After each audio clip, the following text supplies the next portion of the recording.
Hi all green chicken curry ఎలా చేయాలో simple ప్రాసెస్లో చూపించేస్తాను రండి. ఒక కట్ట పుదీనా మంచిగా ఒలిచేసుకొని వాష్ చేసుకొని మిక్సీ జార్లోకి వేసేసుకోండి.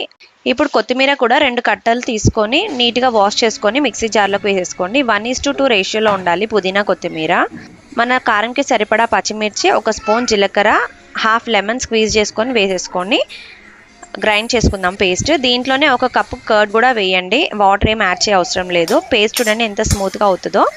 ఇప్పుడు ఒక ప్యాన్ పెట్టుకొని జీడిపప్పులు వేయించి పక్కన పెట్టేసుకొని దీంట్లోకి ఒక ఆనియన్ పొడుగా కట్ చేసుకొని ఫ్రై చేసుకోండి. ఆనియన్స్ ఫ్రై అయిన తర్వాత నేను 1/2 కిలో కంటే ఎక్కువ చికెన్ వేసుకుంటున్నాను ఇక్కడ.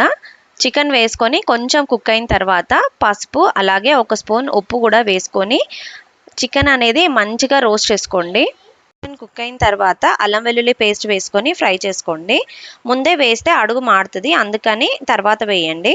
ఇప్పుడు మనం పేస్ట్ చేసి పెట్టుకున్న చిల్లీ పేస్ట్ ఉంది కదా, అదంతా కూడా వేసేసుకుందాము. అలాగే వాటర్ కూడా వేసుకొని జార్ అంతా వాష్ చేసినట్టు చేసి వాటర్ అంతా వేసేసుకొని కుక్ చేసుకుందాము.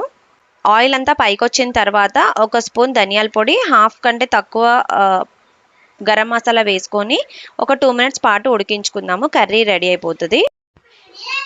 దీని కాంబినేషన్ అయితే నేను బటర్ నాన్స్ రెసిపీ చేశాను. చాలా బాగుంటాయి, ఇంట్లో ప్రిపేర్ చేస్తే మంచి క్రిస్పీగా వస్తాయి. రెసిపీ కూడా నేను ఇంకొక వీడియోలో పోస్ట్ చేస్తాను. నా ఛానల్ని కొత్త వాళ్ళు ఎవరైనా చూస్తే సబ్స్క్రైబ్ చేయండి. And thanks for watching.